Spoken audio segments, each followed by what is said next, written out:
Hello friends and welcome back to our channel Naukri for you. आज हम लोग perfection IAS की तरफ से 90s डे प्लानर के अंडर भूगोल के डे 1 के डाटा को कवर करेंगे। इससे पहले आपको हमारे चैनल पे 90s डे प्लानर के हिस्ट्री, साइंस और बिहार स्पेशल के वीडियोस मिल जाएंगे। अगर आपने उन्हें नहीं देखा तो उन्हें जा कर के आप हमारे चैनल पे देख सकते हैं। फ्रेंड्स, एक छोटी सी रिक्वेस्ट है, हमारा टारगेट है 1K सब्सक्राइबर का, तो उसे पूरा करने में हमारी हेल्प करें। अगर आपने हमारे चैनल को अभी तक सब्सक्राइब नहीं कर रखा तो प्लीज़ जल्दी से सब्सक्राइब कर दें। साथ ही हमारे वीडियो, हमारी मेहनत आपको पसंद आ रही हो तो हमारे वीडियो को लाइक ज़रूर करें और अपने फ्रेंड्स एंड स्टडी ग्रुप में शेयर करें। ओके फ्रेंड्स, शुरू करते हैं आज का ये बहुत ही इम्पोर्टेंट वीडियो, क्योंकि आने वाली बीपीएससी परीक्षा के लिए ये बहुत ही हेल्पफुल साबित होने वाला है। इसे पूरा देखें। चलिए शुरू करते हैं। तो ये रहा भारत का भूगोल। इसका टॉपिक है भारत का स्थिति, परिचय व भूगर्भिक संरचना, राजनीतिक इकाइयाँ एवं सीमा, भारत की जनसंख्या एवं जनजाति। इससे आपको प्रश्न देखने को जरूर मिलेंगे, तो इसे आप ध्यान से देखें। बढ़ते हैं अपने पहले प्रश्न की तरफ। पहला प्रश्न है, निम्नलिखित युग्मों में से किस युग्म से कर्क रेखा होते हुए गुजरती है? तो इसका करेक्ट आंसर हो जाएगा ए, छत्तीसगढ़, झारखंड, त्रिपुरा, मिजोरम। बढ़ते हैं इसके एक्सप्लेनेशन की तरफ। कर्क रेखा या 23.5 डिग्री उत्तरी अक्षांश देश के लगभग मध्य भाग से 8 राज्यों गुजरात, राजस्थान, मध्य प्रदेश, छत्तीसगढ़, झारखंड, पश्चिम बंगाल, त्रिपुरा एवं मिजोरम एवं पड़ोसी देश बांग्लादेश से होकर गुजरती है। नेक्स्ट है, सूची ए को सूची 2 से सुमेलित करना है, तो इसका करेक्ट आंसर हो जाएगा ए। देखते हैं इसको सुमेलित करके। इंदिरा पॉइंट का हो जाएगा सुदूरस्थ दक्षिणी बिंदु, गौर माता सुदूरस्थ पश्चिमी बिंदु, इंदिरा कोल सुदूरस्थ उत्तरी बिंदु, किविथु सुदूरस्थ पूर्वी बिंदु। भारत के चारों सुदूरस्थ बिंदु इस प्रकार हैं, तो ये हम देख चुके हैं।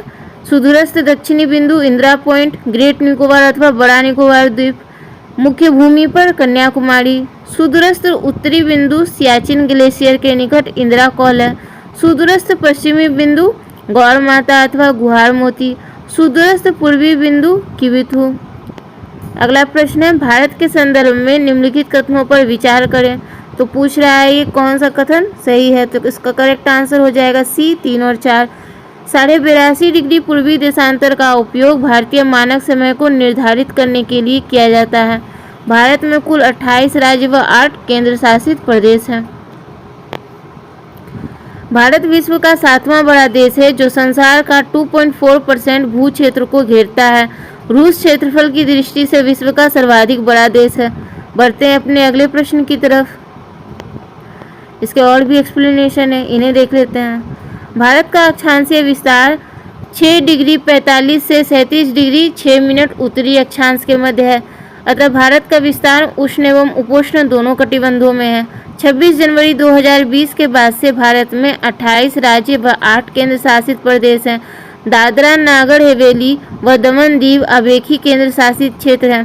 82.5 डिग्री पूर्वी देशांतर का उपयोग भारतीय मानक समय निर्धारण के लिए किया जाता है। भारत में यह रेखा इलाहाबाद के नैनी से होकर गुजरती है।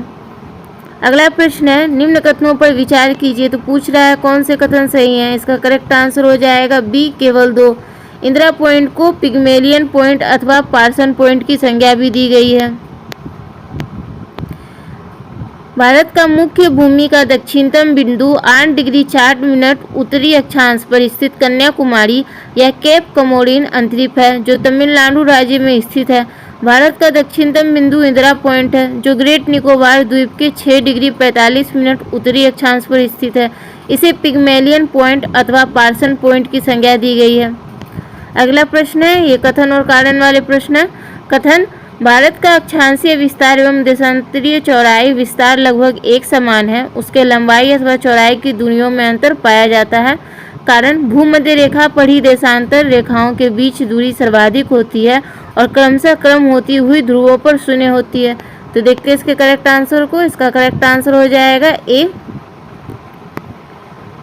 ए और आर सही है और ए आर की सही व्याख्या है। बढ़ते हैं अपने अगले प्रश्न की तरफ, निम्न कथनों पर विचार करें। तो देखते हैं इसमें क्या पूछ रहा है। इसमें पूछ रहा है उपरोक्त में से कौन सा कथन सही है। तो इसका करेक्ट आंसर हो जाएगा सी, 1 और 2 दोनों सही है। भारत की लंबाई उत्तर दक्षिण दिशा में 3214 किलोमीटर तथा भारत की पूर्वी से पश्चिमी दिशा में चौड़ाई 2933 किलोमीटर है। भारत का देशांतरीय विस्तार 29 डिग्री 18 मिनट तथा भारत का अक्षांशीय विस्तार 29 डिग्री 2 मिनट है। अगला प्रश्न है, किस पठार पर कर्क रेखा तथा भारतीय मानक समय रेखा एक दूसरे को काटती है। तो इसका करेक्ट आंसर हो जाएगा बी, बघेलखंड। छत्तीसगढ़ में बघेलखंड पठार पर स्थित कोरिया जिले के सूरजपुर में कर्क रेखा तथा भारतीय मानक समय रेखा एक दूसरे को काटती है। भारत की मानक देशांतर रेखा 5 राज्यों उत्तर प्रदेश, मध्य प्रदेश, छत्तीसगढ़, उड़ीसा और आंध्र प्रदेश से होकर गुजरती है तथा कर्क रेखा भारत के 8 राज्यों से होकर गुजरती है, जो इस प्रकार हैं: राजस्थान, गुजरात, मध्य प्रदेश, छत्तीसगढ़, झारखंड, पश्चिम बंगाल, त्रिपुरा और मिजोरम। अगला प्रश्न है, निम्न में से कौन सा क्षेत्र पुर्तगाल अधीनस्थ नहीं था। तो इसका करेक्ट आंसर हो जाएगा बी, पुदुचेरी। दमन और दीव, गोवा, नागर हवेली ये सभी पुर्तगाल के अधीनस्थ क्षेत्र थे। अगला प्रश्न है, उसके बाद है फ्रांस के अधीनस्थ क्षेत्रों के नाम, तो उन्हें भी देख लेते हैं। चंद्रनगर, पुदुचेरी, कराईकल, माहे, यनम ये सभी फ्रांस के अधीनस्थ क्षेत्र थे। अगला प्रश्न है, पुदुचेरी केंद्र शासित क्षेत्र के अंतर्गत सम्मिलित क्षेत्रों के उनकी अवस्थिति के संबंध में कौन सा सही नहीं है। तो इसका करेक्ट आंसर हो जाएगा बी, कराईकल कर्नाटक ये सही नहीं है। जो सही है उन्हें देख लेते हैं। माहे केरल, पांडिचेरी तमिलनाडु, यनम आंध्र प्रदेश, कराईकल व पांडिचेरी का तमिलनाडु होगा। बढ़ते हैं अगले प्रश्न की तरफ। इनमें से कौन सा देश भारत के साथ सबसे लंबी स्थलीय सीमा बनाता है। तो इसका करेक्ट आंसर हो जाएगा सी, बांग्लादेश। देखते हैं इसके एक्सप्लेनेशन को। बांग्लादेश 4096 किलोमीटर भारत के साथ सबसे लंबी स्थलीय सीमा बनाता है। भारत के 5 राज्य पश्चिम बंगाल, असम, मेघालय, त्रिपुरा एवं मिजोरम बांग्लादेश के साथ सीमा साझा करते हैं। भारत के साथ स्थलीय सीमा बनाने वाले अन्य देश चीन 3488 kilometre, Pakistan 3323 kilometre, Nepal 1751 kilometre, Myanmar 1643 kilometre, Bhutan 699 kilometre एवं अफगानिस्तान 106 किलोमीटर है। तो सबसे ज़्यादा जो है वो बांग्लादेश की सीमा है और सबसे कम अफगानिस्तान की। अगला प्रश्न है, म्यांमार की सीमा के सहारे भारत के राज्यों का उत्तर से दक्षिण का सही क्रम क्या है। तो इसका करेक्ट आंसर हो जाएगा ए, अरुणाचल प्रदेश, नागालैंड, मणिपुर, मिजोरम। भारत म्यांमार सीमा की लंबाई 1643 किलोमीटर है। 1937 तक म्यांमार भारत का ही भाग था। अगला प्रश्न है, भारत में कितने राज्यों या संघ राज्य क्षेत्रों की 2 से अधिक अंतर्राष्ट्रीय सीमाएं हैं। इसका करेक्ट आंसर हो जाएगा डी, 4। उन चारों के नाम हो जाएंगे सिक्किम, अरुणाचल प्रदेश, पश्चिम बंगाल, लद्दाख। इनमें सिक्किम की जो सीमा है, सिक्किम जो है वो नेपाल, भूटान और चीन से सीमा साझा करता है। अरुणाचल प्रदेश चीन, भूटान, म्यांमार से। पश्चिम बंगाल बांग्लादेश, नेपाल, भूटान से। लद्दाख चीन, पाकिस्तान, अफगानिस्तान से। बढ़ते अपने अगले प्रश्न की तरफ। बोल रहा है निम्नलिखित कथनों पर विचार कीजिए। तो पूछ रहा है कौन से कथन सही है। इसका करेक्ट आंसर हो जाएगा बी, केवल 2। देख लेते हैं इसे। पश्चिम बंगाल नेपाल तथा भूटान की सीमाओं से लगा हुआ है। बढ़ते हैं इसके एक्सप्लेनेशन की तरफ। पश्चिम बंगाल बांग्लादेश के साथ, नेपाल और भूटान के साथ सीमा साझा करता है। असम 2 देशों के साथ ही अंतर्राष्ट्रीय सीमा बनाता है, वो है भूटान और बांग्लादेश। नेपाल के साथ असम सीमा साझा नहीं करता। भारत की सबसे लंबी स्थलीय सीमा बांग्लादेश के साथ। पश्चिम बंगाल बांग्लादेश के साथ सबसे लंबी सीमा बनाता है। अगला प्रश्न है, निम्नलिखित कथनों पर विचार कीजिए, कौन सा कथन सत्य है। तो इसका करेक्ट आंसर हो जाएगा डी, 1, 2, 3। भारत एक उत्तर पूर्वी गोलार्ध में अवस्थित देश है जिसका क्षेत्रफल 32,87,263 वर्ग किलोमीटर है। भारत क्षेत्रफल की दृष्टि से विश्व का 7वां बड़ा देश है जो संपूर्ण विश्व का 2.4% है। भारत की स्थलीय सीमा 15,200 किलोमीटर है। बढ़ते हैं अपने अगले प्रश्न की तरफ। निम्नलिखित कथनों पर विचार करें। तो इससे पूछ रहा है कौन सा कथन सत्य है। इसका करेक्ट आंसर हो जाएगा डी 1 और 3। भारत का किसी देश के साथ सबसे अंतर्राष्ट्रीय सीमा 4096.7 किलोमीटर बांग्लादेश के साथ है। नेक्स्ट है बांग्लादेश व भारत की सीमा परिचालन शून्य रेखा कहलाती है। अगला प्रश्न है सूची 1 को सूची 2 से सुमेलित करें। तो इसका करेक्ट आंसर हो जाएगा बी केवल 1 और 2। एक मिनट, ये प्रश्न तो ये रहा। शून्य रेखा बांग्लादेश, मैकमोहन रेखा चीन, रेड क्लिफ रेखा पाकिस्तान, डूरंड रेखा अफगानिस्तान। अगला प्रश्न है केरल का कुटानाड या कुट्टानाडु प्रसिद्ध है। तो इसका करेक्ट आंसर हो जाएगा बी भारत का न्यूनतम ऊंचाई वाला क्षेत्र। केरल का कुट्टानाड या कुट्टानाडु भारत का न्यूनतम ऊंचाई वाला क्षेत्र है। समुद्र तल से नीचे अपनी खेती के तरीकों के लिए प्रसिद्ध है। इसे केरल का धान का कटोरा कहा जाता है। कुट्टानाड सतत कृषि और मत्स्य पालन के लिए भी जाना जाता है।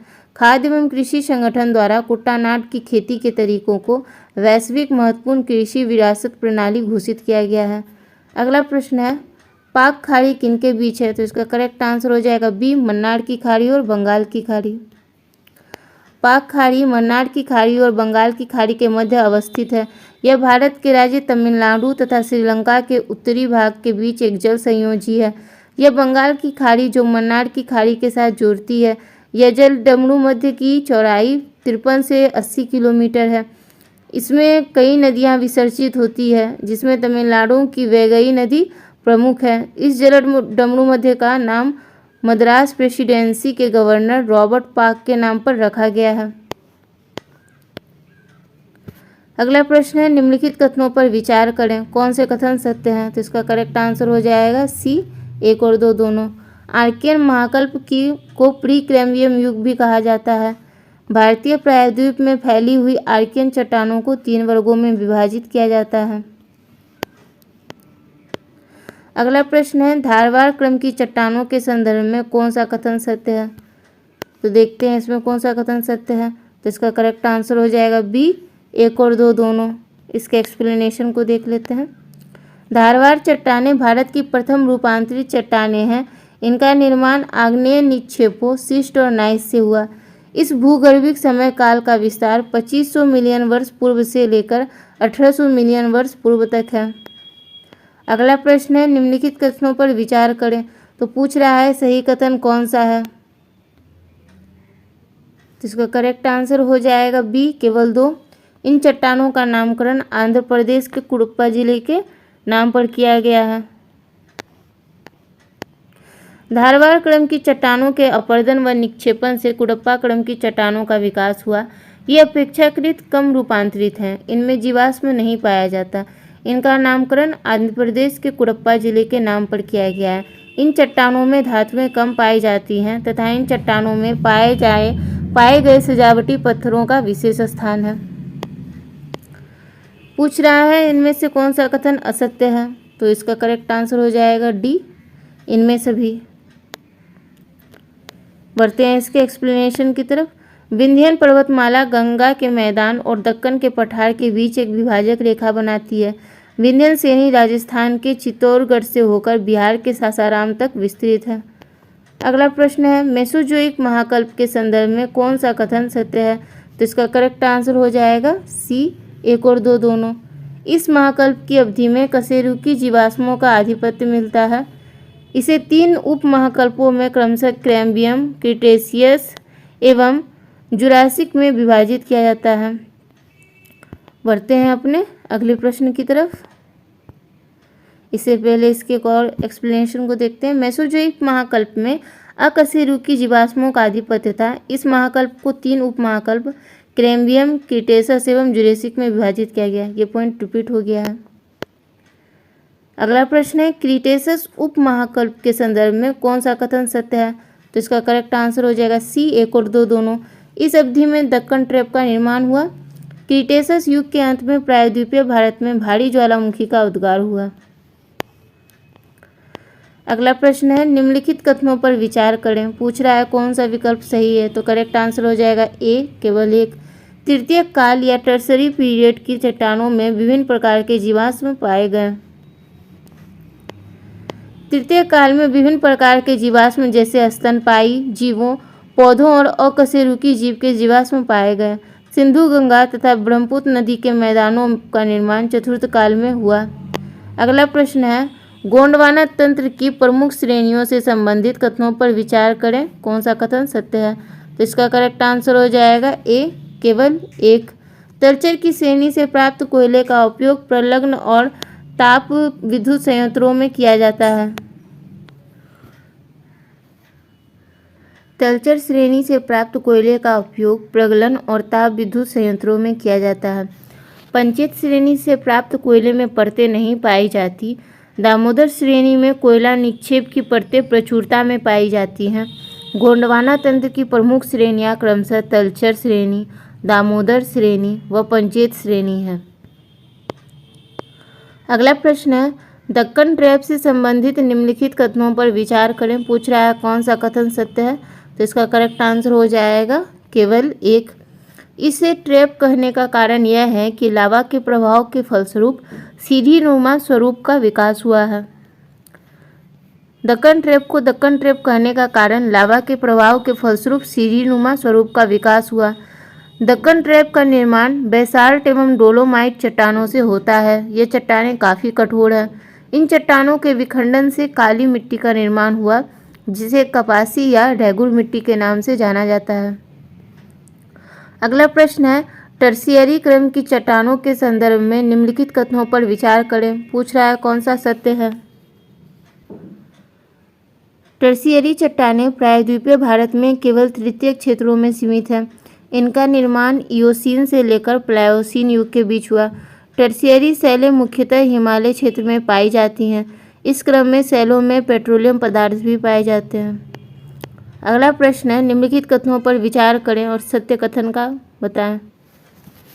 अगला प्रश्न है, निम्नलिखित कथनों पर विचार करें, कौन सा कथन सत्य है। तो इसका करेक्ट आंसर हो जाएगा सी, 1 और 3। आर्कियन चट्टानें भारत की खनिज संपदा का भंडार है। आर्कियन क्रम की चट्टानों का निर्माण पृथ्वी के ठंडा होने के फलस्वरूप हुआ। ये प्राचीनतम परतदार चट्टानें हैं जो अत्यंत ही रूपांतरित एवं विरूपित हो चुकी हैं। ये रवेदार हैं जिसमें जीवाश्म का अभाव है। बढ़ते हैं अपने अगले प्रश्न की तरफ।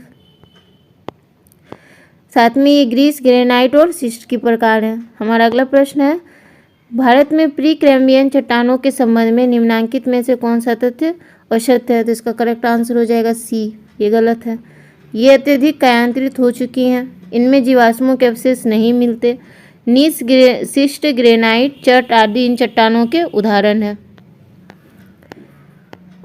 अगला प्रश्न है, भारत में गोंडवाना चट्टानों के संबंध में निम्न कथनों का अध्ययन कीजिए। तो इसका करेक्ट आंसर हो जाएगा ए, 1 और 4 सही हैं। गोंडवाना चट्टानों का निर्माण पूरा विंध्यन युग में हुआ। इनमें कोयला का वृहत निक्षेप है।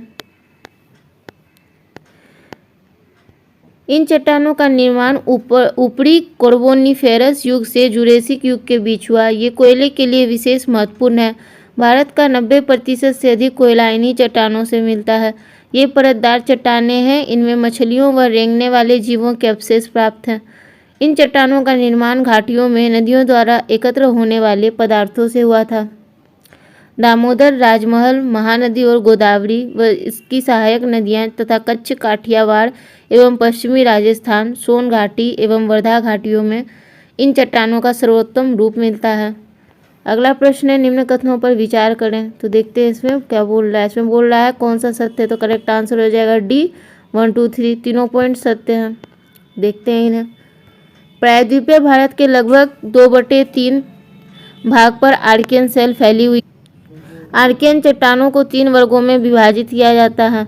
आर्कियन चट्टाने में धात्विक और अधात्विक खनिजों की प्रचुरता है। बढ़ते हैं अपने अगले प्रश्न की तरफ। पहले इनमें देख लेते हैं इनमें कौन कौन से खनिजों की प्रचुरता है। तो लोहा, तांबा, सोना, चांदी व अन्य धात्विक अधात्विक खनिजों की प्रचुरता है। ये बंगाल नीस, बुंदेलखंड नीस और नीलगिरी नीस के नाम से भी जानी जाती है। भारत में भू आकारों की रचना के संबंध में निम्नलिखित कथनों पर मनन कीजिए। कथन कौन सा सही है? तो करेक्ट आंसर हो जाएगा ए 1, 2, 3। संरचनात्मक दृष्टि से मेघालय पठार दक्कन पठार का ही विस्तृत भाग है। कश्मीर घाटी की रचना एक समअभिनति में हुई। गंगा मैदान की रचना एक अग्रगर्त में हुई। गंगा मैदान की रचना अग्रगर्त में हुई। प्लेट टेक्टोनिक सिद्धांत के अनुसार हिमालय की उत्पत्ति भारतीय प्लेट एवं यूरेशियन प्लेट के अभिसरण से हुई। धारवाड़ चट्टानों के भारतीय उपमहाद्वीप में बिखराव के संदर्भ में विचार करें। तो पूछ रहा है कौन सा कथन सही है। इसका करेक्ट आंसर हो जाएगा डी 1 और 2। यह कर्नाटक के धारवाड़ और बेल्लारी जिलों में तथा तमिलनाडु के मदुरई में विस्तृत है। मेघालय पठार व मिकिर पहाड़ियाँ धारवाड़ क्रम की ही फैली हुई भाग हैं। इनका काल विस्तृत 2500 मिलियन वर्ष पूर्व से 1800 मिलियन वर्ष पूर्व तक है। धारवाड़ चट्टानें मूलतः 3 बिखरे हुए क्षेत्रों में पाई जाती हैं। कर्नाटक के धारवाड़ व बेल्लारी जिला, तमिलनाडु का मदुरै, छोटा नागपुर पठार के मध्य व पूर्वी हिस्से में, मेघालय पठार व मिकिर पहाड़ियों में। दिल्ली के अरावली रियोलो श्रेणी, दिल्ली श्रेणी से लेकर अलवर के दक्षिण तक भी इनका फैलाव है। इन चट्टानों में खनिज संसाधनों की प्रचुरता होती है। अगला प्रश्न है भूवैज्ञानिक कालानुक्रम के अनुसार अधोलिखित का सही क्रम बताएं। तो इसका करेक्ट आंसर हो जाएगा बी 1, 2, 3, 4। देखते हैं इसके क्रम को। अरावली प्रोटोजोइक काल, पूर्वी घाट मेसोजोइक काल, दक्कन ट्रेप कैम्ब्रियन काल, हिमालय नियोजोइक काल। अगला प्रश्न है निम्न कथनों पर विचार करें। तो पूछ रहा है कौन से कथन सत्य है। इसका करेक्ट आंसर हो जाएगा सी 1, 3, 4। आर्कियोजाइक तथा प्रीटीरियोजाइक महाकल्प को सम्मिलित रूप से प्रीकैम्बियन महाकल्प कहा जाता है। धारवाड़ व कुडप्पा समूह की चट्टानें का विकास इसी काल में हुआ था। अल्पाइन पर्वतोत्पत्ति की उपरांत तृतीय काल में हिमालय पर्वत का उत्थान आरंभ हुआ। भारतीय प्रायद्वीप गोंडवाना लैंड का भाग है। बढ़ते हैं अपने अगले प्रश्न की तरफ। अरावली पर्वत के संदर्भ में निम्न कथनों पर विचार कीजिए। तो बोल रहा है इसमें से करेक्ट आंसर क्या हो जाएगा। तो इसका करेक्ट आंसर हो जाएगा असत्य, ना तो 1 ना ही 2। इसके एक्सप्लेनेशन को देखते हैं। अरावली पर्वत की उत्पत्ति प्रथम चरण में हुई जो सर्वाधिक पुराना है तथा पूर्व कैम्ब्रियन युगीन धारवाड़ चट्टानों से निर्मित है। अपक्षय एवं अपरदन के कारण आज यह एक अवशिष्ट पर्वत के रूप में विद्यमान है। पर्वत उत्पत्ति के द्वितीय चरण में कैलिडोनियम युगीन पर्वतों की उत्पत्ति हुई। भारत में इस समय कुडप्पा भूसन्नति से पूर्वी घाट पर्वत की उत्पत्ति हुई, जिन्हें महानदी गोदावरी, कृष्णा व कावेरी आदि नदियों द्वारा जगह जगह पर काट दिया गया। तीसरे चरण में हर्सिनियम युगीन पर्वतों का निर्माण हुआ जो भारत में विंध्याचल एवं सतपुड़ा विंध्यन भूसन्नति से उत्पन्न हुआ। चौथे चरण के तृतीय युग में अल्पाइन क्रम के पर्वतों का निर्माण हुआ जिसमें भारत में वृद्ध, मध्य तथा शिवालिक हिमालय श्रेणियां आती हैं जो नवीनतम मोरदार पर्वत है। अगला प्रश्न है धारवाड़ क्रम की चट्टानों के विषय में दिए गए कथनों पर विचार कीजिए। कौन सा सत्य है। तो इसका करेक्ट आंसर हो जाएगा सी 1 और 3। धारवाड़ क्रम की चट्टानें आर्कियन क्रम की चट्टानों अपरदन व निक्षेपण से बनी परतदार चट्टानें हैं। ये चट्टानें भारत में पाई जाने वाली चट्टानों में आर्थिक दृष्टि से सबसे महत्वपूर्ण चट्टानें हैं। इनमें जो है सोना, मैंगनीज, लोहा, तांबा, टंगस्टन, क्रोमियम आदि मिलते हैं। अगला प्रश्न है सूची को दूसरे से सुमेलित करना है। तो इसका करेक्ट आंसर जो है वो हो जाएगा, उसे देख लेते हैं। यहाँ है इसका करेक्ट आंसर। दिल्ली क्रम की शैलें, कुडप्पा क्रम की चट्टानें, पन्ना व गोलकुंडा की खानें, विंध्यन कांग्लोमरेट, देश की वर्तमान स्थलाकृति टर्सेरी समूह, कश्मीर घाटी का निर्माण प्लीस्टोसीन काल में। बढ़ते हैं अगले प्रश्न पर। भूगर्भिक संरचना की दृष्टि से मेघालय के पठार हैं। इसका करेक्ट आंसर हो जाएगा सी, छोटा नागपुर और दक्कन पठारों के संरचना सादृश्य। अगला प्रश्न है, विंध्यन क्रम की चट्टानों के संबंध में असत्य कथन का चयन करें। तो इसका करेक्ट आंसर हो जाएगा डी, इनमें से कोई नहीं, सभी सही हैं। विंध्यन चट्टानों का निर्माण कुडप्पा क्रम की चट्टानों के बाद हुआ। विंध्यन चट्टानें परतदार चट्टानें हैं जिनका निर्माण जल निक्षेपों द्वारा हुआ है। यह निक्षेप समुद्र व नदी घाटियों द्वारा एकत्र हुए।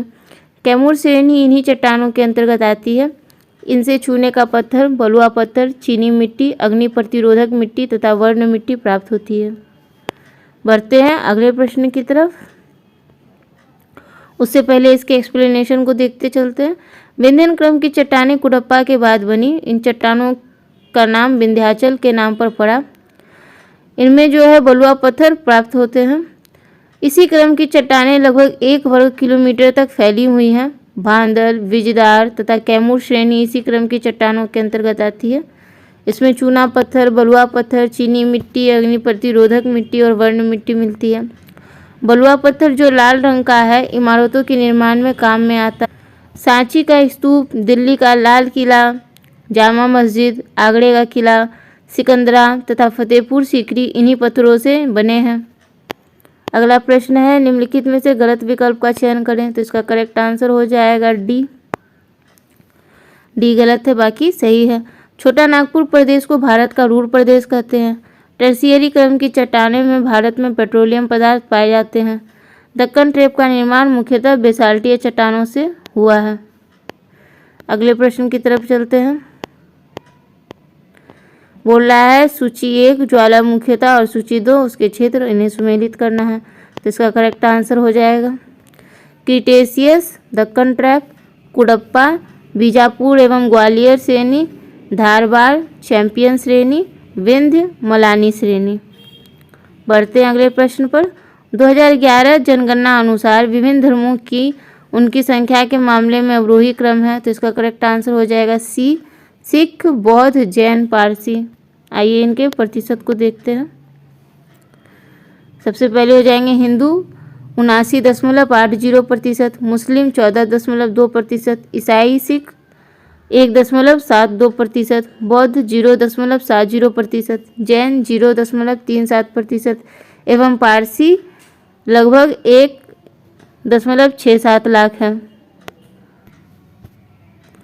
अगला प्रश्न है, सूची 1 को सूची 2 से सुमेलित करना है। एक तरफ है विभिन्न धर्म, दूसरे तरफ है उनके सबसे अधिक संकेंद्रण। तो देखते हैं इसके आगे के पॉइंट्स को। तो इसका करेक्ट आंसर हो जाएगा बी, 4, 3, 2, 1। यहाँ एक्सप्लेनेशन से मिला लेते हैं।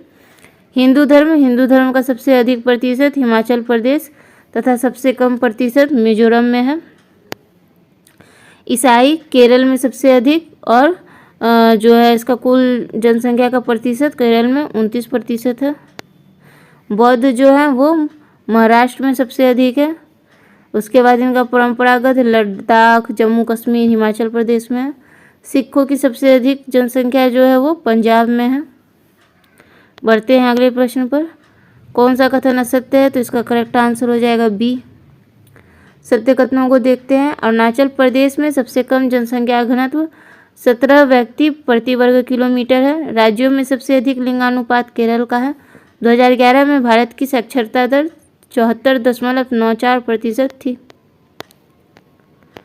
इसके एक्सप्लेनेशन को देखते हैं। 2011 की जनगणना के अनुसार सबसे अधिक लिंगानुपात वाला केंद्र शासित प्रदेश पुडुचेरी 1037, सबसे अधिक लिंगानुपात वाला राज्य केरल है 284। भारत की साक्षरता दर 74.94%। सबसे कम जनसंख्या घनत्व वाला राज्य अरुणाचल प्रदेश 17। सबसे अधिक जनसंख्या घनत्व वाला राज्य बिहार 1108। बढ़ते अगले प्रश्न पर। साक्षरता दर के आधार पर विभिन्न राज्यों का आरोही क्रम है। तो इसका करेक्ट आंसर हो जाएगा ए, महाराष्ट्र, गोवा, मिजोरम, केरल। केरल 93.9%, मिजोरम 91.30%, गोवा 87.4%, महाराष्ट्र 82.91%। अगला प्रश्न है, राष्ट्रीय जनसंख्या नीति 2000 के उद्देश्यों से संबंधित कथनों पर विचार करें। पूछ रहा है कौन सा सत्य है, तो इसका करेक्ट आंसर हो जाएगा डी 1 और 3। प्रजनन संबंधी एवं बाल स्वास्थ्य सुविधाओं की आपूर्ति, बच्चों के लिए सार्वजनिक टीकाकरण की व्यवस्था। बढ़ते हैं एक्सप्लेनेशन पे।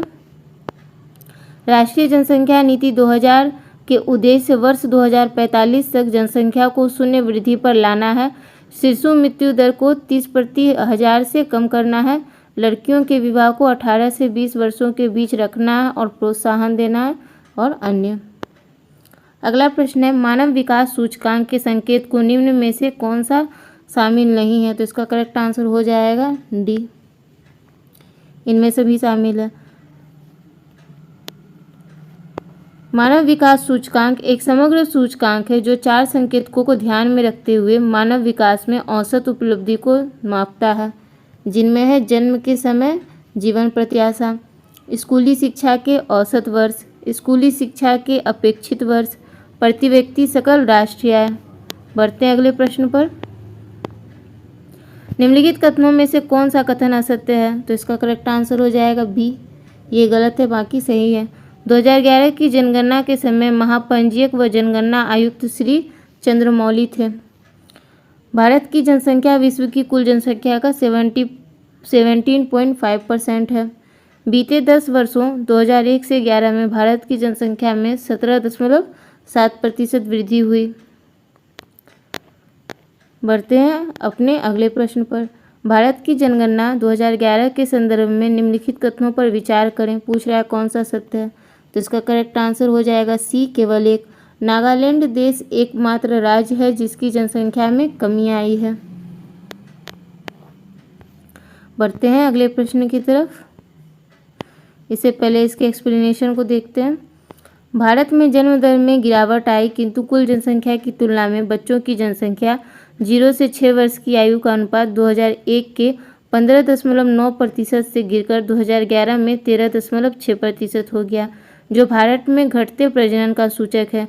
0 से 6 साल तक के बच्चों की संख्या घटी है। भारत की जनगणना 2011 में जनसंख्या घनत्व की दृष्टि से बिहार 1106, पश्चिम बंगाल 1028 व केरल 260 प्रथम 3 राज्य हैं। अगला प्रश्न है, न्यूनतम साक्षरता के आधार पर राज्यों का अवरोही क्रम है, तो इसका करेक्ट आंसर हो जाएगा सी, बिहार, आंध्र प्रदेश, अरुणाचल प्रदेश, राजस्थान। अगला प्रश्न है, सूची 1 और सूची 2 को सुमेलित करना है। एक तरफ है लिंगानुपात, तो इसका करेक्ट आंसर हो जाएगा सी, 2143।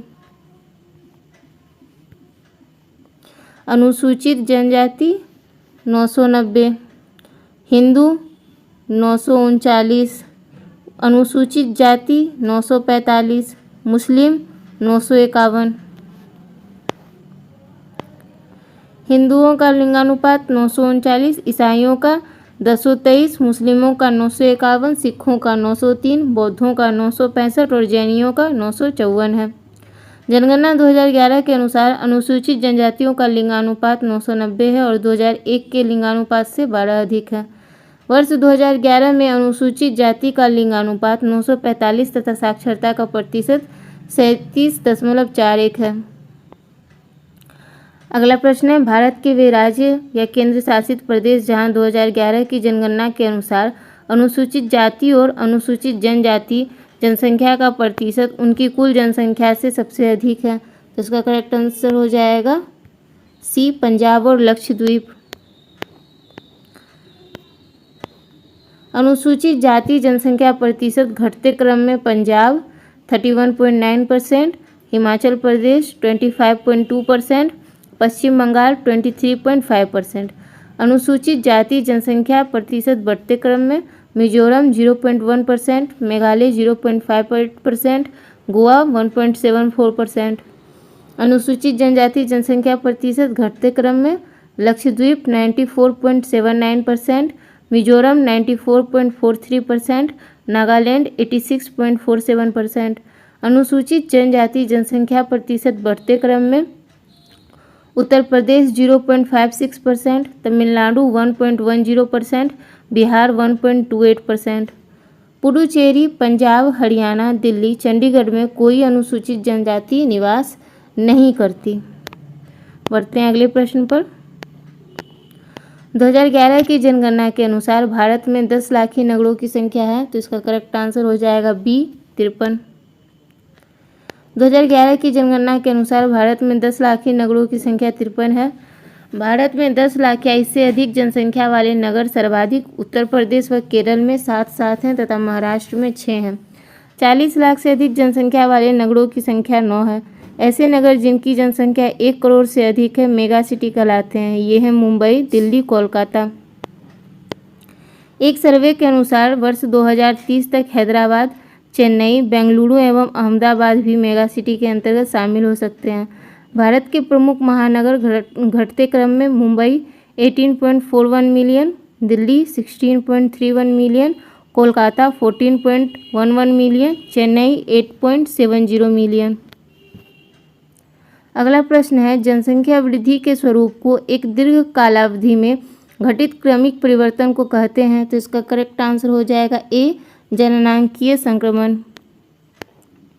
जननांकीय संक्रमण एक जनसंख्या सिद्धांत है जो जनसांख्यिक इतिहास के आंकड़ों पर आधारित है। इस सिद्धांत के प्रतिपादक W.M. थॉम्पसन और K.W. नोएस्टीन हैं। यह संक्रमण के सिद्धांत उच्च प्रजनन दर से न्यून प्रजनन दर और उच्च मृत्यु दर से न्यून मृत्यु दर के जनसांख्यिकीय प्रतिमान को दर्शाता है। इस सिद्धांत के अनुसार 3 स्पष्ट घोषित परिकल्पनाएं सामने आती हैं। पहला, जनन क्षमता में ह्रास से पूर्व मृत्यु दर में कमी आना। दूसरा, मृत्यु दर में से मेल जोल बनाए रखने के लिए प्रजनन दर में अंततः कमी हो जाना। तीसरा, समाज में आर्थिक सामाजिक परिवर्तन और उसके जनसांख्यिकीय रूपांतरण के साथ साथ होना। अगला प्रश्न है, यदि जन्म एवं मृत्यु दर समान है तथा अंतः या बाह्य प्रवर्जन नहीं होता तो जनसंख्या में कोई परिवर्तन नहीं होता, इसे कहा जाता है। तो इसका करेक्ट आंसर हो जाएगा बी शून्य जनसंख्या वृद्धि। अगला प्रश्न है, राष्ट्रीय जनसंख्या नीति 2000 का लक्ष्य जनसंख्या को स्थिर स्थिति पर ला देना है। करेक्ट आंसर हो जाएगा ए 2045 तक। 1967 में देश ने पहली बार जनसंख्या नीति की घोषणा की। 2000 की जनसंख्या नीति MS स्वामीनाथन की अध्यक्षता में गठित एक विशेषज्ञ दल की रिपोर्ट पर आधारित है। इसके तहत 2000 में प्रधानमंत्री की अध्यक्षता में एक राष्ट्रीय जनसंख्या आयोग का गठन किया गया। अगला प्रश्न है, निम्नलिखित संघ शासित राज्यों में स्त्री साक्षरता 2011 की जनगणना के अनुसार उच्चतम है, तो इसका करेक्ट आंसर हो जाएगा डी लक्षद्वीप। अन्य विकल्पों में स्त्री साक्षरता दर देख लेते हैं हम। लक्षद्वीप में है 87.9%, चंडीगढ़ 81.2%, पुडुचेरी 80.7%, दमनदीव 79.5%। निम्नलिखित में से किस केंद्र शासित प्रदेश में आबादी का घनत्व सबसे कम है, तो इसका करेक्ट आंसर हो जाएगा सी अंडमान और निकोबार। 2011 की जनगणना के अनुसार न्यूनतम जनघनत्व वाला केंद्र शासित प्रदेश अंडमान और निकोबार है, जिसका जनघनत्व 46 है। अन्य केंद्र शासित प्रदेश का जनघनत्व इस प्रकार है, दिल्ली का 11,320, चंडीगढ़ 9,258, पुडुचेरी 2,547, दमन व दीव 2,191, लक्षद्वीप 2,149। अगला प्रश्न है, निम्नलिखित शर्तों में से जैसा जनगणना रिपोर्ट 2001 में दिया गया है किसी क्षेत्र को नगरीय क्षेत्र निर्धारित करती है, तो इसका करेक्ट आंसर हो जाएगा बी 1, 2, 3। इसकी न्यूनतम जनसंख्या 5000 होनी चाहिए। गैर कृषि कार्य में संलग्न इसकी पुरुष जनसंख्या न्यूनतम 75% होनी चाहिए। इसकी जनसंख्या का घनत्व कम से कम 400 व्यक्ति प्रति वर्ग किलोमीटर होना चाहिए। बढ़ते हैं इसके एक्सप्लेनेशन की तरफ। किसी स्थान को नगर घोषित करने के लिए उसकी जनसंख्या का कम से कम 5000 होना, जिनकी 75% कार्यशील जनसंख्या गैर कृषि कार्य में लगी हो। जनसंख्या का घनत्व कम से कम 400 व्यक्ति प्रति वर्ग किलोमीटर। अगला प्रश्न है, भारत में निम्नलिखित राज्यों को नगरीकरण की दृष्टि से अवरोही क्रम में व्यवस्थित कीजिए। तो इसका करेक्ट आंसर हो जाएगा बी 2, 3, 4, 1। तमिलनाडु, महाराष्ट्र, गुजरात, पश्चिम बंगाल। अधिकतम नगरीकृत प्रथम 5 राज्य हैं गोवा 49.8%, मिजोरम 49.6%, तमिलनाडु 44%, महाराष्ट्र 42.4% एवं गुजरात 37.4%। कुल नगरीय जनसंख्या क्रमशः घटते क्रम में महाराष्ट्र, उत्तर प्रदेश, तमिलनाडु एवं पश्चिम बंगाल का स्थान है। अगला प्रश्न है, निम्नलिखित में से कौन सा एक 2011 की जनगणना के अनुसार राज्यों का उनके जनसंख्या घनत्व के आधार पर सही आरोही अनुक्रम है? तो इसका करेक्ट आंसर हो जाएगा बी अरुणाचल प्रदेश। अरुणाचल प्रदेश, मिजोरम, सिक्किम, हिमाचल प्रदेश। 2011 की जनगणना के अनुसार सबसे अधिक जनघनत्व वाला राज्य बिहार।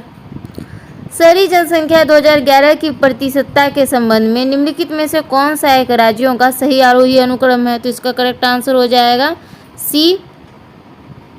सी महाराष्ट्र, केरल, मिजोरम, गोवा। अगला प्रश्न है, किसी देश की जनसांख्यिकीय लाभांश की घटना किससे संबंधित है? तो इसका करेक्ट आंसर हो जाएगा बी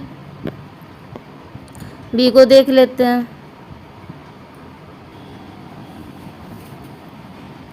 श्रमजीवी काल या कार्यकारी आयु वाली जनसंख्या में वृद्धि।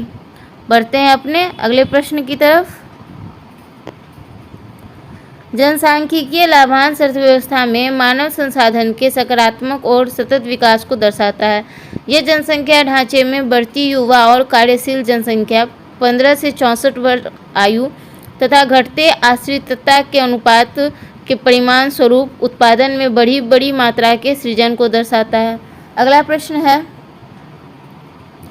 2011 की जनगणना के अनुसार निम्नलिखित में से कौन सी एक श्रेणी राज्यों के उनकी कुल आबादी के घटते हुए क्रम में सही है? तो इसका करेक्ट आंसर हो जाएगा ए केरल, झारखंड, असम, पंजाब। 2011 की जनगणना के अनुसार उक्त राज्यों का उनकी जनसंख्या के घटते क्रम के आधार पर क्रम निम्नानुसार है। केरल, झारखंड, असम, पंजाब, यहाँ इनकी कुल आबादी है और भारत में इनकी आबादी का प्रतिशत है। बढ़ते हैं अपने अगले प्रश्न पर।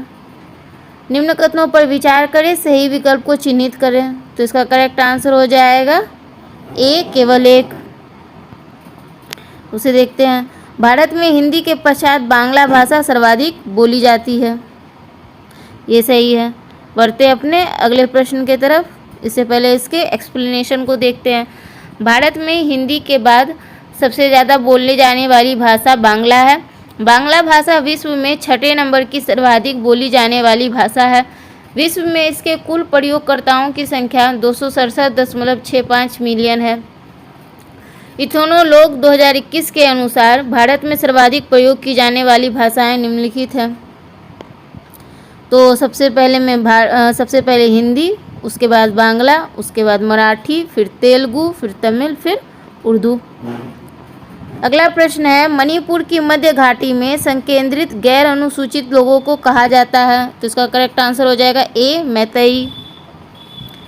मणिपुर की मध्य घाटी में संकेंद्रित गैर अनुसूचित लोगों को मैतेई कहा जाता है।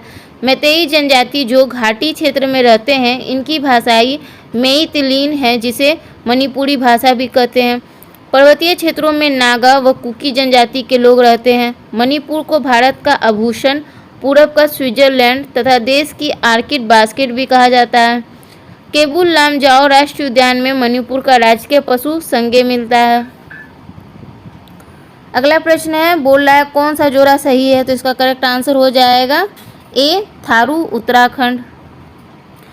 थारू जनजाति हिमालय के तराई क्षेत्र उत्तराखंड, उत्तर प्रदेश एवं बिहार राज्यों में निवास करती है। भोटिया जनजाति हिमाचल प्रदेश, उत्तराखंड तथा सिक्किम राज्यों में। मुंडा जनजाति झारखंड, बिहार, पश्चिम बंगाल, उड़ीसा। कोल जनजाति मध्य प्रदेश, झारखंड, बिहार तथा उड़ीसा। अगला प्रश्न है, जारवा जनजाति के लोग जो हमेशा ही चर्चा में रहते हैं, कहाँ के निवासी हैं? तो इसका करेक्ट आंसर हो जाएगा डी अंडमान निकोबार। अंडमान निकोबार में जारवा, ग्रेट अंडमानीज, सोम्पेन, सेंटलीज और ऑक जनजातियां निवास करती हैं। अगला प्रश्न है सूची ए को सूची 2 से सुमेलित करना है। तो आइए देखते हैं इसके करेक्ट आंसर को। यहाँ रहा इसका करेक्ट आंसर, टोडा तमिलनाडु, लेप्चा सिक्किम, बीरहोर झारखंड, गारो मेघालय। बढ़ते हैं अगले प्रश्न पर। निम्नलिखित में से कौन धौलाधर श्रेणी की प्रमुख जनजाति है? तो इसका करेक्ट आंसर हो जाएगा बी, गद्दी। गद्दी धौलाधर श्रेणी की प्रमुख जनजाति है। धौलाधर हिमाचल प्रदेश में स्थित सुंदर पर्वतमाला है। यह ग्रेनाइट, चूने का पत्थर तथा बलुआ पत्थर का इलाका है। इसमें खूबसूरत पर्यटन स्थल धर्मशाला स्थित है। अगला प्रश्न है उत्तरांचल की सबसे बड़ी अनुसूचित जनजाति है। तो इसका करेक्ट आंसर हो जाएगा सी, जौनसारी। जौनसारी उत्तरांचल की सबसे बड़ी जनजाति है। चकरौता, कालसी, लाखा, मंडल तथा जौनसारी भाबर की ऊंची पहाड़ियों में पाई जाती है। इसकी 98% जनसंख्या देहरादून जिले में रहती है। बुक्सा उत्तरांचल के उधम सिंह नगर, पौड़ी गढ़वाल में पाई जाती है। भोटिया अर्धघुमंतु जनजाति है। थारू उत्तर प्रदेश की प्रमुख जनजाति है जो उत्तरांचल में भी मिलती है। उत्तरांचल मतलब उत्तराखंड। अगला प्रश्न है सोमपेन कहाँ का छद्म या असुरक्षित आदिवासी समूह है? तो ये हम लोगों ने अभी जस्ट पढ़ा है। इसका करेक्ट आंसर हो जाएगा डी, अंडमान एवं निकोबार द्वीप समूह। अंडमान निकोबार द्वीप समूह के अन्य जनजातियों में अंडमानी, ओंगे, जारवा, सेंटिलीज, सोमपेन है। भारत भूमि में प्रवेश करने वाली प्रथम जाति जो है वो निग्रोसम है। अंडमान के द्वीप समूह में पाए जाने वाली अंडमानी, ओंग, जरवा तथा सेंटिलीज जनजातियां निग्रिटो मूल के हैं। निकोबार द्वीप समूह में पाए जाने वाली जनजाति सोमपेन एवं निकोबारी मंगोलियाड प्रजाति के हैं। अगला प्रश्न है खासी भाषा किसमें सम्मिलित है? तो इसका करेक्ट आंसर हो जाएगा बी, ऑस्ट्रो एशियाटिक उपकूल की मोन खमेर शाखा। खासी पूर्वोत्तर के मेघालय राज्यों में खासी समुदाय द्वारा बोली जाने वाली एक भाषा है। यह ऑस्ट्रो एशियाटिक भाषा परिवार की सदस्य है। खासी ऑस्ट्रो एशियाटिक भाषाओं के मोन खमेर परिवार की एक शाखा है। खासी भाषा के बहुत से शब्दों को इंडो आर्य भाषाएं जैसे नेपाली, बांग्ला एवं असमिया से लिया गया है। इसके अलावा खासी भाषा की अपनी कोई लिपि नहीं है। यह भारत में अभी तक चल रही है मोन खमेर भाषाओं में से एक है। अगला प्रश्न है निम्नलिखित कथनों पर विचार करें। पूछ रहा है कौन सा कथन सत्य है? तो इसका करेक्ट आंसर हो जाएगा सी, 1 और 2 दोनों। संथाल, मुंडा व उरांव जनजातियां प्रोटो ऑस्ट्रेलाइड प्रजाति से संबंधित है। सही है। जौनसारी जनजातियों में बहुपति विवाह प्रथा पाई जाती है। पश्चिम बंगाल में मुख्यतः संथाल, मुंडा व उरांव जनजातियां मिलती हैं। ये सभी जनजातियां प्रोटो ऑस्ट्रेलाइड प्रजाति से संबंधित हैं। थारू जनजाति में संयुक्त परिवार प्रथा एवं जौनसारी जनजाति में बहुपति विवाह प्रथा पाई जाती है। अगला प्रश्न है सूची 1 में जनजातियां हैं, सूची 2 में उनकी विशेषता है, इन्हें सुमेलित करना है। तो आइए देख लेते हैं इसके करेक्ट आंसर को। यहाँ पे है इसके करेक्ट आंसर के साथ एक्सप्लेनेशन। बुक्सा उत्तराखंड के नैनीताल, पौड़ी गढ़वाल, देहरादून जिलों में पाए जाते हैं। ये हिंदी भाषा बोलते हैं। हिंदुओं की तरह इनमें भी अनुलोम व प्रतिलोम विवाह प्रचलित है। कोल मध्य प्रदेश के रीवा संभाग और जबलपुर जिले में निवास करने वाली जनजाति का मुख्य पेशा कृषि है। भोटिया उत्तराखंड के अल्मोड़ा, चमोली, सिगेरागढ़ और उत्तरकाशी क्षेत्रों में पाए जाने वाले ये जनजाति मंगोल प्रजाति की हैं एवं ऋतु प्रवास करती हैं। टोडा यह तमिलनाडु की नीलगिरी व उटक मंडक पहाड़ियों में निवास करने वाली जनजाति है। इसका संबंध भूमध्य सागरीय प्रजाति से है। अगला प्रश्न है निम्न युग्म जोड़ों पर विचार करें, कौन सा सुमेलित है? तो इसका करेक्ट आंसर हो जाएगा डी, 1 और 2। गरासिया राजस्थान, खरवार लड़ाकू एवं भीड़ जनजाति। गरासिया मीना व भील के बाद राजस्थान की तीसरी प्रमुख जनजाति है। यह मुख्यतः दक्षिणी राजस्थान में रहते हैं। इनमें मोर, बंधिया, पहरावना व तांगना 3 प्रकार के विवाद प्रचलित हैं। खरवाड़ ये लड़ाकू व वीर जनजाति हैं तथा झारखंड के पलामू व हजारीबाग जिले में मिलती है। कुछ बिहार में भी है। कोरबा छत्तीसगढ़ के बिलासपुर, सरगुजा और रायगढ़ जिले में निवास करने वाली जनजाति है। यह मुख्यतः जंगली कंदमूल एवं शिकार पर निर्भर है। कुछ कोरबा कृषक भी हैं। अगला प्रश्न पूछ रहा है कौन सा असत्य है? तो इसका करेक्ट आंसर हो जाएगा सी, ये गलत है, बाकी सही है। नागा जनजाति इंगो मंगोलायड प्रजाति से संबंध रखते हैं। सहरिया मध्य प्रदेश में पाई जाने वाली जनजाति है।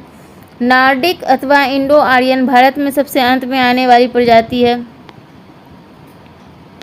बढ़ते हैं अपने अगले प्रश्न की तरफ।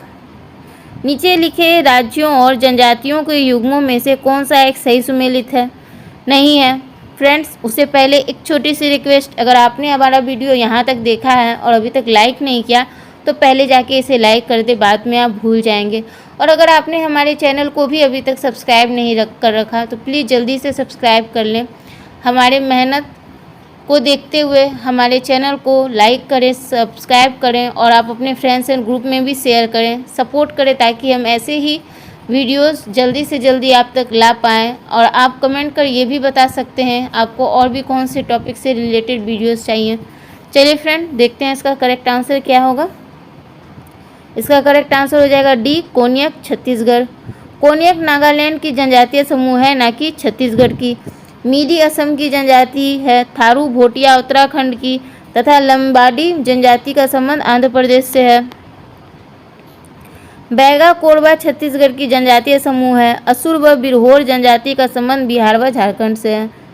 अगला प्रश्न है, सूची 1 को सूची 2 से सुमेलित करना है। यहाँ रहा, इसका करेक्ट आंसर हो जाएगा गद्दी हिमाचल प्रदेश, नोटिया त्रिपुरा, खासी मेघालय, लिम्बूस सिक्किम।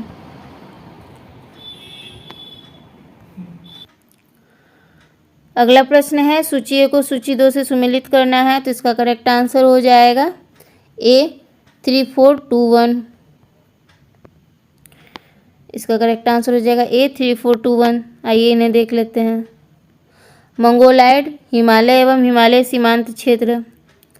द्रविड़ दक्षिण भारत। भारतीय आर्य उत्तरी भारत। निग्रोट्रो अंडमान निकोबार। मंगोलायड इसका हिमालय तथा उप हिमालय प्रदेश में पाए जाते हैं। इस प्रजाति के लोगों की विशेषता छोटा कद, पीला रंग, चपटा चेहरा तथा तिरछी आंखें हैं, जैसा सिक्किम के लेपचा, उत्तर प्रदेश एवं उत्तराखंड के तराई क्षेत्र के थारू होते हैं। द्रविड़ यह विशेष रूप से दक्षिण भारत एवं दक्षिणी राजस्थान में पाए जाते हैं।